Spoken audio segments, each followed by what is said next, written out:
Today we're talking to Joel, who's a maker educator and is kicking off a technology tailgate party in Shreveport, Louisiana on the 15th and 16th of November.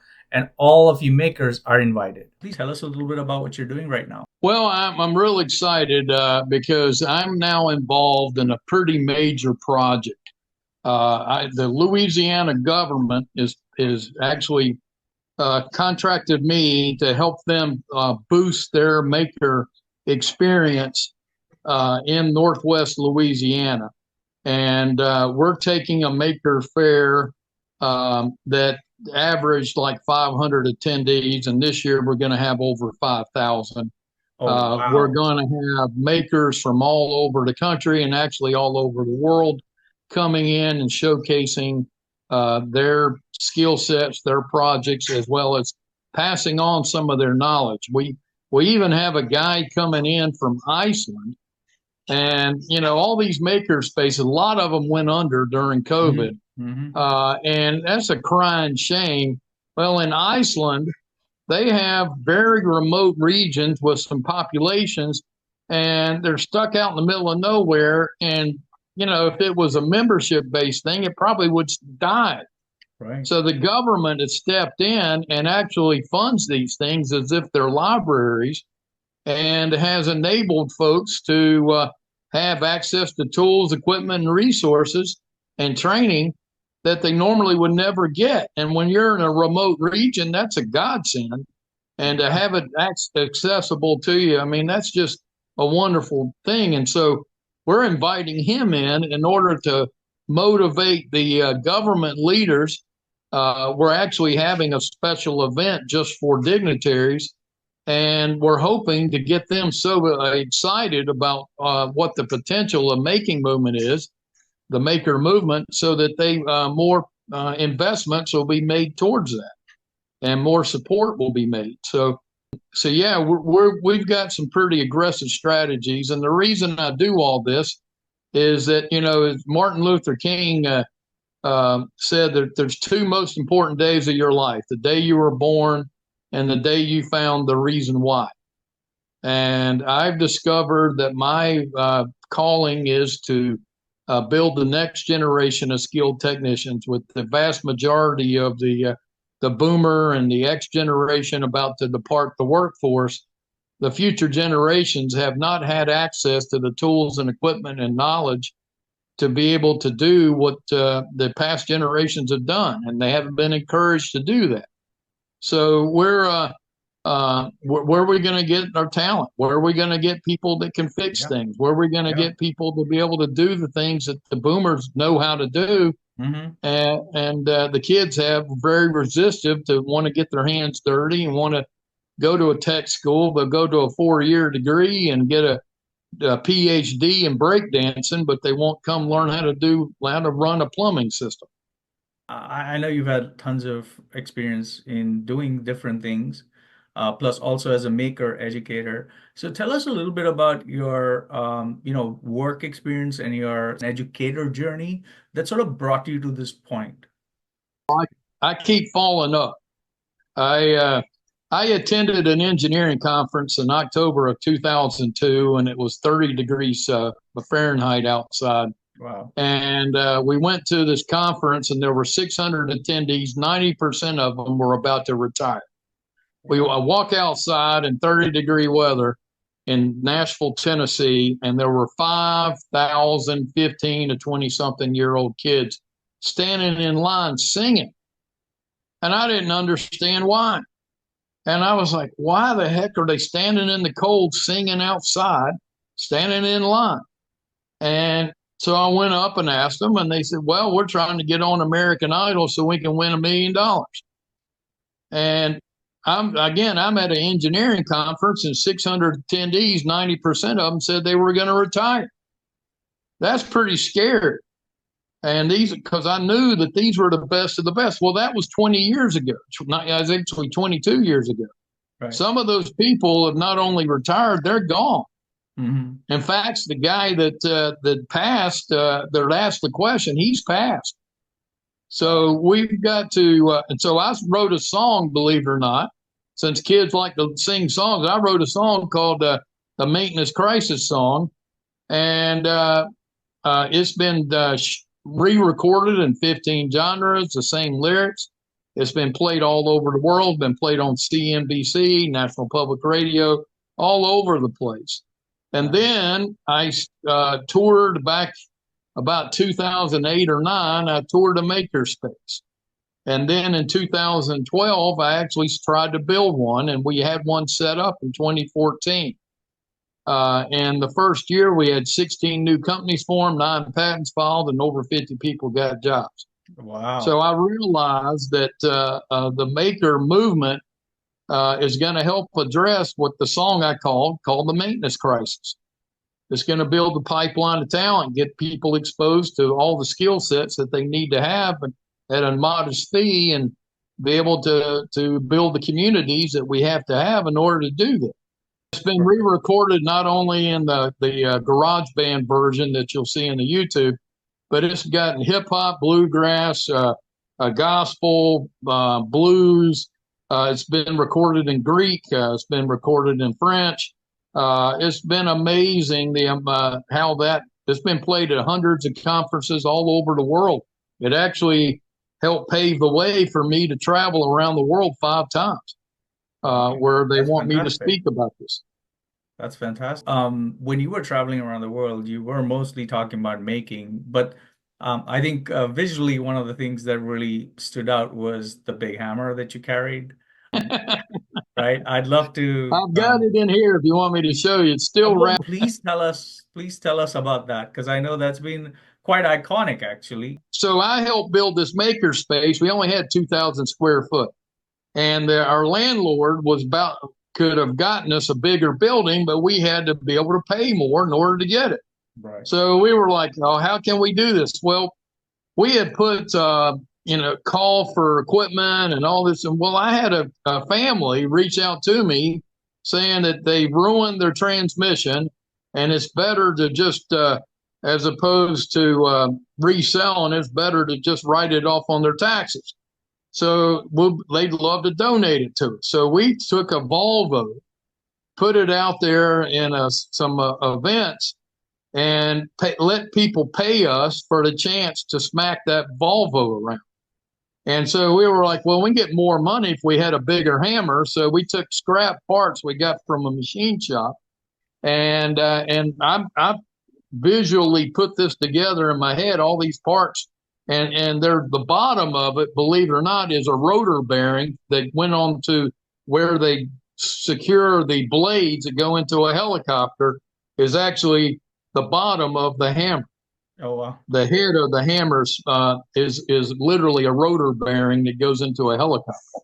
So I put all this stuff together. We welded it up, and we let people pay us to smack the Volvo around. And then we had some artists that took parts of those Volvo and made art pieces out of it. Wow. And you got a name for this, right? You got a name for this? Well, since it looks like, and again, you'll see pictures of it, but a lot of people think it's Thor's hammer, but we also have added 1,000 LEDs to it. So it looks like it's from the past and the future. So it's half Thor, half Terminator. So we call it the Thorminator. That's amazing. And over 24,000 people have probably picked that up. All over. I went to New Zealand, had a devil of a time getting through customs. But yeah, I bet. It's an amazing tool to get people excited about working with tools. I haven't physically seen it yet, so that is something I'm looking forward to doing at some point as well. Well, when you come down to Louisiana in November, y'all let you play around with it, get your selfie with it. This thing I got going on in November, I'm real excited about it. Again, it's an honor that this group of government agency reached out, and that they were looking for somebody to help take their event to a higher level. And several people told them who I was and what I've been doing, and they hit me at the right time where I could be able to pivot and help them. And I'm in the process of setting up a whole initiative there And it's so fun to come up with creative ideas and programs that gets people excited. So we're going to have, as I told you, we're going to have November 16th is where we're going to have a full Maker Day from 10 until 5 Okay. at the LSU Shreveport campus.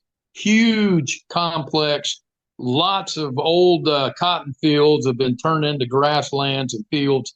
So we've got a huge area to play with. And so we're going to have the night before on the 15th, after we enable setup from 4 until 8 or 9, we're going to have drones. We're going to basically, it's called a technology tailgate party. So we're going to Okay. fuse technology and food together because people Wow. are curious about Yeah. technology and they love food.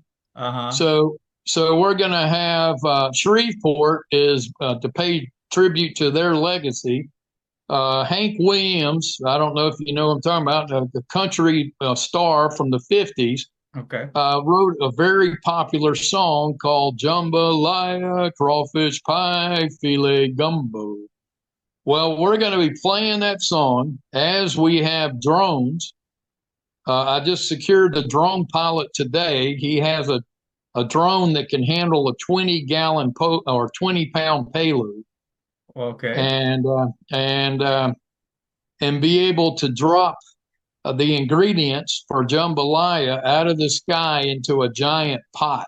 Oh man, that And sounds so cool. and we're gonna have, and I'll send you pictures of it.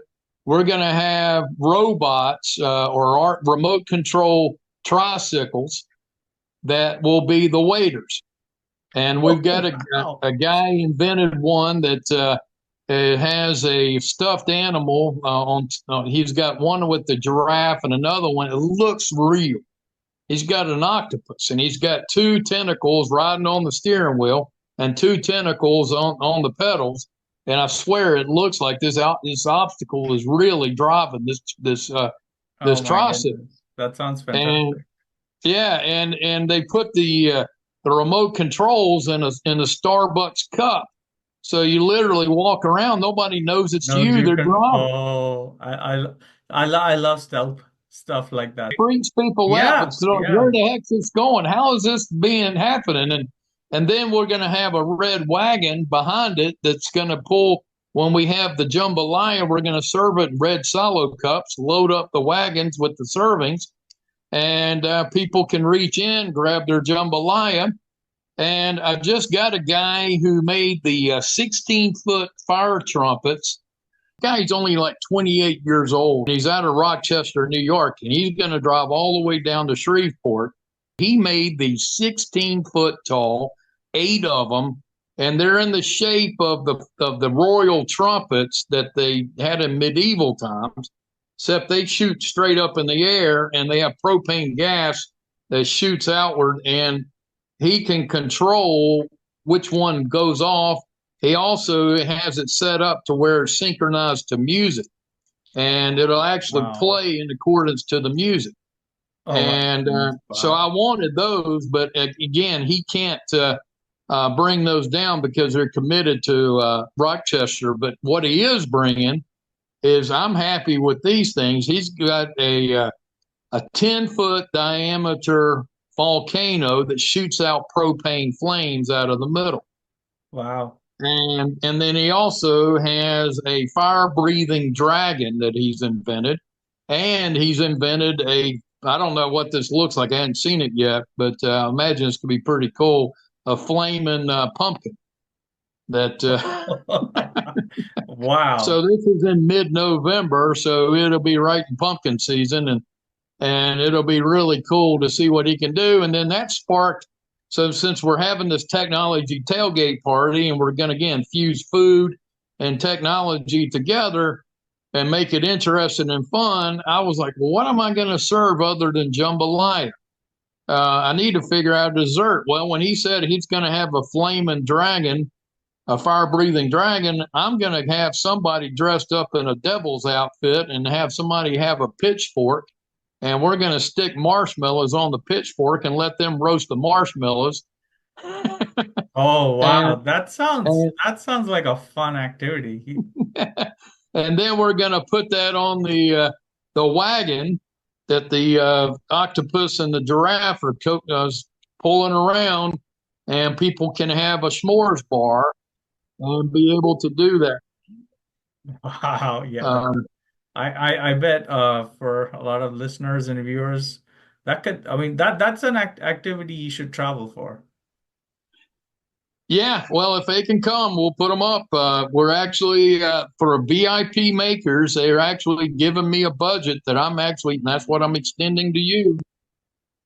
You can come over here, Zeph. I'll put you up for 2 nights in Shreveport, Thank you. and would love to have you. We got some amazing folks coming, and in fact, we just landed 3 youth makers. You're familiar with the TV show MythBusters Yes. with Adam Savage and Yeah, Jamie? yeah, yeah, yeah. Well, Yeah. they created, and I think it was 2016 or 17. Maybe a little bit later. They created, I think maybe 19. Anyway, they did a follow up to that called them Junior MythBusters, and they Okay. had six youth makers Huh? that participated. Well, 3 of the 6 are coming down to my event. Wow. We're going to turn this into like the Southwest by Southwest technology thing. We're going to turn the Shreveport into the place to go for a maker event, and our goal is to get 5,000 attendees on the 16th and have 500 dignitaries. We've got the mayor, I know, is coming. We're reaching out to the governor, lieutenant governor. We're going to have all these people listening to all. We've got a lady from Italy coming. We got a guy coming in from Ireland. We've got Wow. folks coming from all over the country to come in. We've got Kim Stahl, who was the first woman to ever be a contestant in the Forged in Fire show that was on the History Channel, where Okay. they make knives and weapons. Well, she's going to be there with her own forge, and she's going to be knocking out some knives and showing kids how to do that. Wow. I just came up with a human pinball race. I came up with this idea. I found out on Amazon you can buy those big balls that humans can climb inside of and Uh-huh. roll around. You know what I'm talking about? Yeah, yeah. So we're going to buy at least 4 of them and set up a figure 8 race, meaning we'll Okay. have cones around and people have to drive in the shape of a figure 8. And that's when they're going that way. Then we'll have another group going that way. So, so not only are they going to be competing, and they have to fulfill a full lap, and Uh-huh. there's going to be 3 starting lines and finish lines. They have to finish our full loop themselves, and whoever meets their target the fastest wins. But not only they have to go in speed, but they also have to drive around or roll around Right. their other opposition coming in their direction. And I'm going to find some youth football teams and put them out. Again, this is like a pinball game. We're going to let the youth football teams put them in their helmets and their shoulder pads, and let them take pot shots at all the balls that are going around with the humans inside of them. That sounds like so much fun. Well, I think And yeah, we you got see we definitely got all these fields out there, and I'm like, yeah. man, we got to do something. Kids don't know how to play. We Hmm. got to show them how to play and mix in some technology, some new stuff. And so I'm also going to have a design, build, and throw boomerang contest. Well, this guy invented a ski bowl, with giant plywood machine that has all the electronics in it, and it's the size of, you can use a bowling ball. And we're trying to remove the all of the hoity-toityness that people have when they Yeah. go, oh, we got a 3D printer, we got a lathe, and and it kind of, as they're doing, lifting themselves up, they're pushing people down. No, that's not the point of this. We're going to have 6 Tormac CNC machines. We're going to have some 3D printers, but we want to make this accessible to where anybody can relate to it, and get them to be excited and be involved. In fact, the guy that made the ski ball, he also made a 10 dance revolution machines, the ones that point that you have to step on, and you have to step on the arrow. They call them dance revolution. So he's invented. He's got 10 of them. He's made, and he's going to bring them around. While people Nice. dancing all around the event. Wow. We're going to get them moving. So, And so Joel, why do you think people should learn to make? What benefit will they have professionally, personally? What benefits do you think it has on society when people learn to make? well, we over glorify athletes and sports and all these things, and we think that the only way to be a millionaire is through being a professional athlete.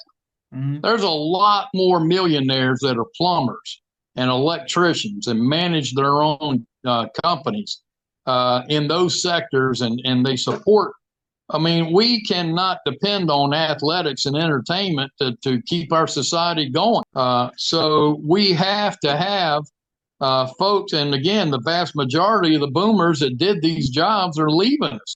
Yeah. And our kids are resistive. They've been looking at those jobs as beneath them, and those jobs pay well, and you can literally not have to get as much education, and you can even get scholarships or get reduced programs to be, they don't have to pay that much to be able to get these skill sets and get higher paying jobs. Yeah. They're paying. Toyota's building a new factory to make the electric vehicles, Uh-huh. and Liberty, North Carolina, look it up. They're putting billions of dollars into that area, and they're paying maintenance guys, which a lot of people think that a maintenance guy is the guy that fixes the toilets, and they don't realize when you got all this high-end equipment and millions of dollars in investments in equipment, if you don't have good maintenance guy, you just wasted all your money. Right. You got to have a higher end skill set to run it. So they're paying $42 an hour, which is $84,000 a year, for just a maintenance guy to come in and fix all the equipment that they have to make all the batteries. Wow. You know, earlier when you talked about that event, like I want to say 20 years ago, where you were saying there was a group of kids outside, is that what you were talking about? Like maybe the older guys in that conference were millionaires already, or they're $1 million opportunities by learning this, whereas these guys were still outside trying to get into Prudential. And these guys have made this a lot easier to make in your lifetime, and as being an electrician or an electrical engineer or facility manager. If you're making 100, 200,000 a year, you're going to make $1 million just in 5 years or 10 years. So Right. yeah, you're collectively, you can make over $1 million, especially if you put in your investments in and get compounded interest on what you're Hmm. doing. Hmm. So, so the opportunities are there. We just don't talk about them, and we actually have denigrated them to the point where the younger generations don't think that it's valuable to do, and they think they want to be a YouTube influencer or something like that. Yeah. And again, if we don't have the power grid working, we don't have our electrical systems working. Or the satellites are going to get shot down or not functioning. How are we going to get their YouTubes to be able to work? Yeah. Yeah. So we've got to have a skilled workforce out there, and that's why. Why is it important? Because if we don't, what are we going to do? I think there's a lot more to the maker movement, right? Well, let me Can make. share with you a quote that I gave when I spoke before Congress Mhm. back in 2008. I was a part of what they call the Thrive panel, and Okay. I was the only non-millionaire, non-PhD on this panel, and I had Uh-huh. over 70 people. While nobody wanted to talk to the other panelists, everybody lined up to talk to me because I had said this, and I didn't make this up. A guy named John Gardner made this up during the LBJ administration and the Carter administration. He was the head of the health, education, and welfare, John Gardner. But he said this, and I've added this into my vocabulary, and I say this every chance I can because it explains why we do what we got to do to keep things working is because the society that scorns excellence in plumbing, because plumbing is a humble activity, and tolerates shoddiness in philosophy, because philosophy is an exalted activity, will have neither good plumbing nor good philosophy. Neither its pipes nor its theories will hold water. So the underlying element here is if we don't train people how to do this, we're going to have more septic systems blow up. We'll have more electrical outages. We're going to have more cars that won't work, more planes that will fall out of the sky, more ships that will be sinking. We're already. I mean, if you buy an RV right now, it's like a 6 month wait time to get a mechanic to be able to fix your RV. Oh, wow. The boats are the same way. We don't have the fixer workforce out there to replenish the people that are retiring. That's incredible. And such a shame, right? Like I mean, yeah. It's all our again. We got somebody that goes to the Olympics and got a PhD in breakdancing and can't even do it. And meanwhile, we got thousands of jobs. They actually said that the United States in 2025 will have over 2 million unfilled jobs in manufacturing. Wow. 2 million. And That's these are good paying jobs. yeah, that saddens me. I just read an article about a guy who bought a car that was broken down and he was able to get it for half the cost of the car because he was able to fix it for $80 part. Wow.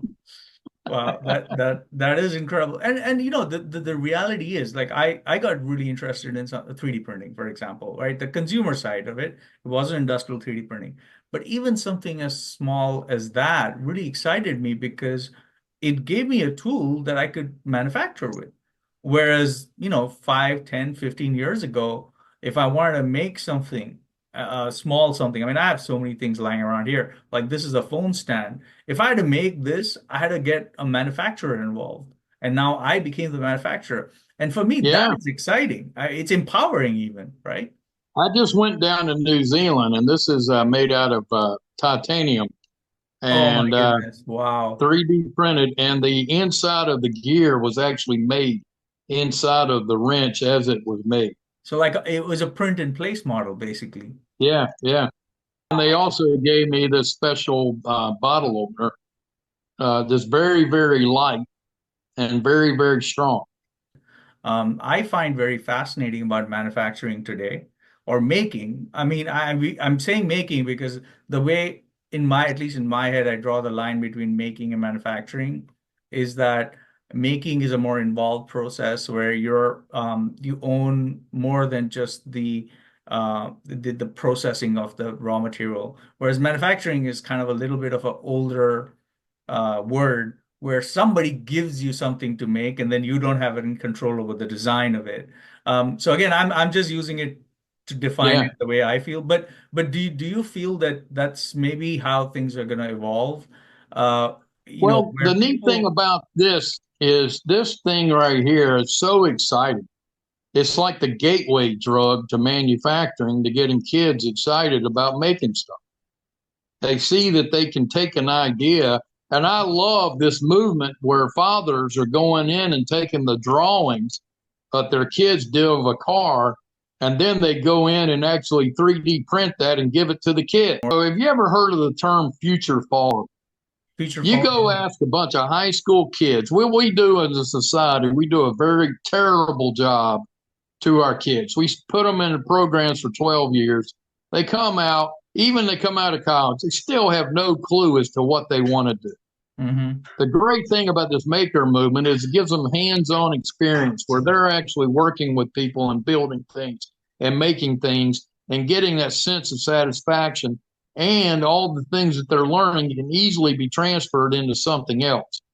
And so what I'm trying to do is I'm working with athletic directors because they can fire the coaches. We need to quit producing just athletes. We got to start producing tech leads. We got to have our kids because there's only so many professional jobs out there. Mm-hmm. There's only probably 1,000 NBA jobs. Well, what are the rest of them going to do?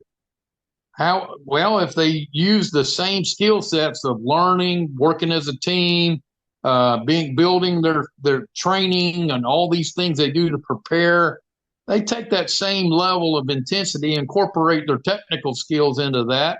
They will have all kinds of professional jobs begging them to work there. And so that's what we got to do is start building competitions for technical areas. And that's why during my event on the 15th and 16th of November, we're going to also have a tech-athlon, and we're going to have a series of challenges, and we're going to be the top scorers will be getting prizes. I'm going to have at least 10 gift cards for gas cards for folks to get $25 of gas. At least that gives them a half a tank, and they can get around. But the point is that what we got to do as a society is we got to recalibrate our aspirations of our youth to the needs of our society, and not just do what the TV says that they need to do. Right. What we promote is what we get, and so we need to over promote. We need to actually promote what's needed, not just what they have on TV. Right. Right. Right. I just think it's ridiculous how sports and entertainment's kind of ruling our whole society, and our kids are lost. They don't know what to do if they aren't making an NBA, won't make it on American Idol, make the $1 million. Well, what are they going to do? Right. We got to get them Again, ready. We got to while work there's with them. nothing wrong with pursuing those careers and those opportunities, the reality is that's not the only opportunities that are there that will make you wealthy, that will make you, satisfied with your life and your career and meet all your Well, aspirations. even those that are so lucky to get it to the NBA, their typical careers only last 3 years. Yeah. So, they're going to still be in their 20s when they're done. Right. So what else are they going to do with their lives? And again, schools doesn't teach them that. They don't they don't give them opportunities to network. They don't get them opportunities to job shadow. They Hmm. don't get them opportunities to be mentored. And so now I'm so thrilled that apprenticeships are now we are now copying. What's funny is the rest of the world has copied what we're doing. Around Europe, they're actually trying to send all their kids to law schools, Yeah. and they've abandoned some of their technical programs that were keeping their society going. They've abandoned their apprenticeships. Well, we're now adopting those and get our manufacturing going. And again, the maker movement can be a great way of complementing that and getting more people experience. So then we get an apprenticeship, they already have some base level skill sets. Yeah. And So, what I really like about this event that you're doing and the way you're doing it specifically is you're almost like, to use everyday social media parlance, you're making the event TikTokable and video shortable, which I think is a great thing to do because you're not rejecting the way people get excited. You're actually embracing that. You're bringing the sort of, the fun and the entertainment factor that people can tweet about and talk about on social media with an underlying hard message, right? So I really love how that has come together because I think, you have to go with the time. Like if people find a certain method of interaction, communication, interesting, and that's how they consume information, go that way. And so I really like how you're thinking about this event as well, well. we're trying to make it accessible, but also show the importance to those that have the power to write the checks to be able to make things change. And Yeah. so we're going to be really again trying to add fun to it, which gets that area of excitement, and again perhaps a large crowd, and then also be able to get the folks that need to invest in this to start changing their priorities and start investing in getting more people to do these kind of jobs. Well, I think the fact that you've gotten these high-level state dignitaries already interested, they're coming to this event. I think that's a fabulous start because it really shows that people are paying attention to not only your message but the larger message that this is an important thing. This is an important movement that needs to be supported. Well, thank you so much, Joel, for being a guest on the Beer Maker Club podcast and sharing about your event in November. Keep making it happen, Zeph. I'm thrilled you reached out to me, and I hope you can keep on going, buddy. Thank you. Thanks for all you do.